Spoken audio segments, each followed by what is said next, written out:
এখন তো হলো ফেসবুকের যুগ, ভাইরাল হতে দেরি লাগে না। কিছু আঁকা বাঁকা কথা যে যত বলবে সে তত বেশি ভাইরাল হয়, আর যে সলিড কথা বলবে, নির্ভেজাল কথা বলবে, তারই হয়তো ভাইরাল কম হয়। বেশি সমর্থক হলেই, জনপ্রিয় বেশি হয়ে গেলেই তার কথা পৃথিবীর বুকে সবচেয়ে সুন্দর, আর কারো নয়। সুবহানাল্লাহ, আল্লাহ এটা বলেন নাই। হয়তো বলতে পারেন তাহলে আহলে হাদিসেরা আজকে এত এত দল কেন হয়ে গেছে? এগুলি হয়তো ব্যক্তিগত বিষয়কে কেন্দ্র করে প্রাধান্য দিয়ে হয়ে গেছে, কিন্তু আকীদাগত ও মানহাজগত দেখবেন যে একই খুঁজে পাবেন। সম্মানিত সমবেত মুসল্লিবৃন্দ, আল্লাহ রাব্বুল আলামিনের কাছে সেই দোয়াই আমাদের করতে হবে যেন আমরা তাওহীদের পথ পাই, অতঃপর যেন তাওহীদের পথে অটল থাকতে পারি গোটা জীবন। এটা একটি বিশেষ বিষয়। সূরা ফুসসিলাত আল্লাহ রাব্বুল আলামিন সুসংবাদ দিয়ে বলছেন এই অটল থাকার অবস্থানটা কি, লক্ষ্য করুন। আল্লাহ বলছেন, ইন্নাল্লাযীনা ক্বালু রাব্বুনাল্লাহ সুম্মা ইসতাকামু তাতানাজ্জালু আলাইহিমুল মালায়েকা আল্লা তাখাফু ওয়া লা তাহজানু وأبشروا بالجنة التي كنتم توعدون نحن أولياؤكم في الحياة الدنيا وفي الآخرة ولكم فيها ما تشتهي أنفسكم ولكم فيها ما تدعون نزلا من غفور رحيم। আল্লাহ সুসংবাদ দিলেন।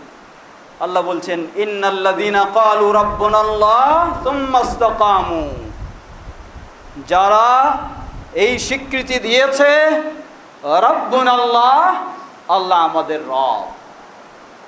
শুধু এতটুকুই নয়, আল্লাহ রব যখন বলবে তখন আল্লাহর দিন ছাড়া আর কিছু মানবে না, আল্লাহর ইবাদত ছাড়া আর কারো ইবাদত করবে না। সুম্মা ইসতাকামু, গোটা জীবনটাই এই আকীদার উপরে, এই মানহাজের উপরে, এই আদর্শের উপরে, এই ঈমানের উপরে অটল থাকবে। মুমূর্ষ অবস্থায় পৌঁছে গেছে, জীবন শেষ। আল্লাহ বলছেন, তাতানাজ্জালু আলাইহিমুল মালায়েকা, ওই শেষ মুহূর্তে তাদের কাছে ফেরেশতারা, আল্লাহর রহমতের বিশেষ ফেরেশতারা আসবেন। আল্লাহ তাখাফু ওয়া লা তাহজানু, ফেরেশতারা বলবেন, তুমি আল্লাহর প্রতি ঈমান এনেছো, তাওহীদের উপরে ছিলে, অতঃপর গোটা জীবন সেটার উপরে অটল ছিলে, তোমাকে আমরা আশ্বস্ত করছি, সুসংবাদ দিচ্ছি, আল্লাহ তাখাফু, তোমার কোনো ভয় নেই, দুনিয়া থেকে বিদায় নিলেই তোমার জন্য সুসংবাদ অপেক্ষা করছে। ওয়ালা তাহজানু, কি রেখে যাচ্ছ না যাচ্ছ সেটাও নিয়ে তোমার কোনো দুশ্চিন্তা করার বিষয় নেই। ওয়া আবশিরু বিল জান্নাতিল্লাতী কুনতুম তুআদুন, তুমি সুসংবাদ নিয়ে নাও, তোমাকে যেই প্রতিশ্রুতি দেওয়া হয়েছিল সেই জান্নাত তোমার জন্য অপেক্ষা করছে সামনে। সুবহানাল্লাহ, সুবহানাল্লাহ। আরো বলবেন, নাহনু আউলিয়াউকুম ফিল হায়াতিদ দুনিয়া, আমরাই ছিলাম তোমার বন্ধু হিসাবে দুনিয়ার জীবনে, ওয়া ফিল আখিরা, আমরাই হব তোমার জন্য বন্ধু হিসাবে আখিরাতেও। ওয়ালাকুম মা তাশতাহি আনফুসুকুম, জেনে রাখো চলো ওই পারে তোমার মন যা চায় তুমি তাই পাবা সেখানে। সুবহানাল্লাহ। ওয়ালাকুম ফিহা মা তাদউন, তোমার যা মন চায়, যা খুশি হবে, যা ইচ্ছা জাগবে তাই তোমার জন্য সেখানে সব প্রস্তুত রয়েছে। সুবহানাল্লাহ। নুজুলাম মিন গফুরির রহিম, এ হলো মেহমানদারি সেই মহান দয়াময় ক্ষমাশীল আল্লাহ রাব্বুল আলামিনের পক্ষ থেকে। সুবহানাল্লাহ। আল্লাহ আমাদেরকে এই মর্যাদা লাভ করার তৌফিক দান করুন। সম্মানিত সমবেত মুসল্লিবৃন্দ, আল্লাহর এই নিয়ামত, এই সুসংবাদ লাভ করতে হলে আমাকে তাওহীদ জানতে হবে, তাওহীদ মেনে নিতে হবে, তাওহীদের উপর গোটা জীবন অটল রাখতে হবে, অবিচল রাখতে হবে। তাহলেই আমার জন্য এই সুসংবাদ অপেক্ষা করছে। আল্লাহ আমাদেরকে সেভাবেই চলার তৌফিক দান করুন। ওয়া আখিরু দাওয়ানা আলহামদুলিল্লাহি রাব্বিল আলামিন।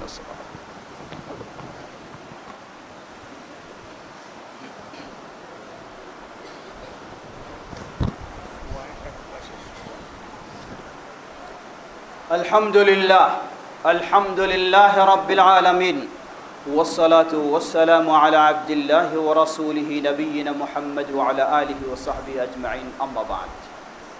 সম্মানিত সমবেত মুসল্লিবৃন্দ, আল্লাহ রাব্বুল আলামিন সেই সূরায় যে আয়াতগুলি আমরা শুনলাম, তাওহীদের উপরে অটল থাকলে যেই মর্যাদা দুনিয়া এবং আখিরাতে, এই আয়াতগুলি বলার পরে আল্লাহ রাব্বুল আলামিন আরেকটি আয়াত নিয়ে এসেছেন।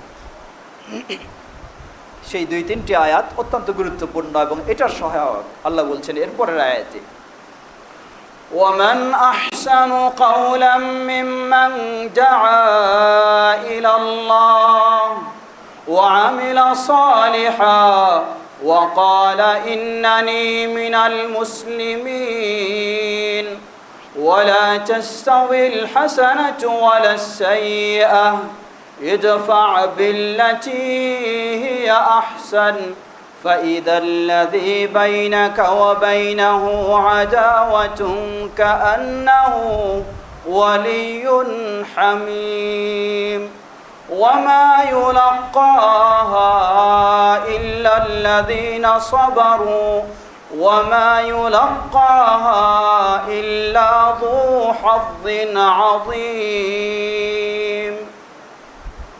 আল্লাহ রাব্বুল আলামিন এরপরেই বোঝা যায় যে এটি এমন একটি মাধ্যমের কথা বললেন যেই মাধ্যমটা ব্যবহার করলে তাওহীদের উপরে অটল থাকা সম্ভব হবে।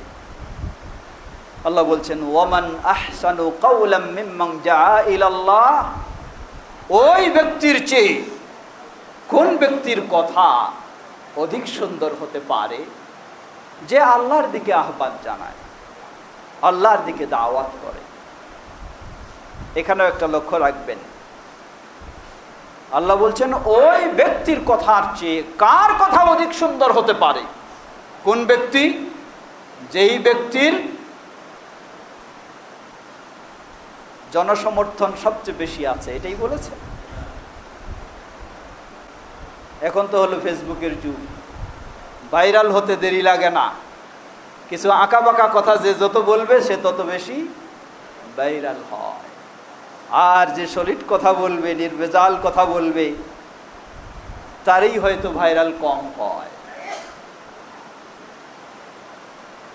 বেশি সমর্থক হলেই, জনপ্রিয় বেশি হয়ে গেলেই তার কথা পৃথিবীর বুকে সবচেয়ে সুন্দর, আর কারো নয়। সুবহানাল্লাহ, আল্লাহ এটা বলেন নাই। সুবহানাল্লাহ, আল্লাহ এটা বলেন। আল্লাহ বলছেন, ওয়ামান আহসানু কাওলাম মিম্মান দাআ ইলাল্লাহ, ওই ব্যক্তির কথা সবচেয়ে সুন্দর পৃথিবীর বুকে, এর চেয়ে আর কারো কথা সুন্দর হতে পারে না, যার মাঝে 3টি বৈশিষ্ট্য। প্রথম হলো দাআ ইলাল্লাহ, সে আল্লাহর তাওহীদের দিকে দাওয়াত দেয়। আল্লাহর দিকে দাওয়াত মানে আল্লাহর তাওহীদের দিকে দাওয়াত। আজকে বর্তমান বিশ্বে লক্ষ্য করুন, মুসলিমেরা দাওয়াতি কাজ করে না নয়, প্রচুর দাওয়াতি কাজ করছে, কিন্তু দুঃখের বিষয় হলো তাওহীদের প্রতি দাওয়াতি কাজ নাই বললে ভুল হবে না। ইসলামের প্রতি দাওয়াতি কাজ তেমন একটা নাই। তাহলে কিসের দাওয়াতি কাজ? যে যেই মাযহাবের, যে যেই তরিকার, যে যেই আকীদার, যে যেই মতাবলম্বীর, সেদিকেই দাওয়াতি কাজ চলতেছে।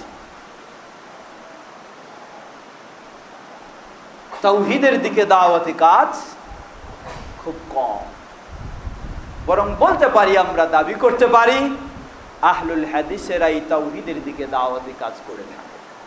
দুর্বলতা থাকতে পারে, মানুষ, অসম্ভব কিছু না। কারণ কেন বলবেন? কেন? কারণ আহলুল হাদিস কোনো মাযহাব মেনে ইসলাম মানতে হবে এটি কখনো স্বীকার করে না, বিশ্বাস করে না। ইসলাম মানতে হবে কোরআন এবং সুন্নাহ মেনে, কোনো মাযহাব মেনে নয়। আহলুল হাদিস প্রচলিত কোনো তরিকা মেনে ইসলাম মানতে হবে এটি বিশ্বাস করে না।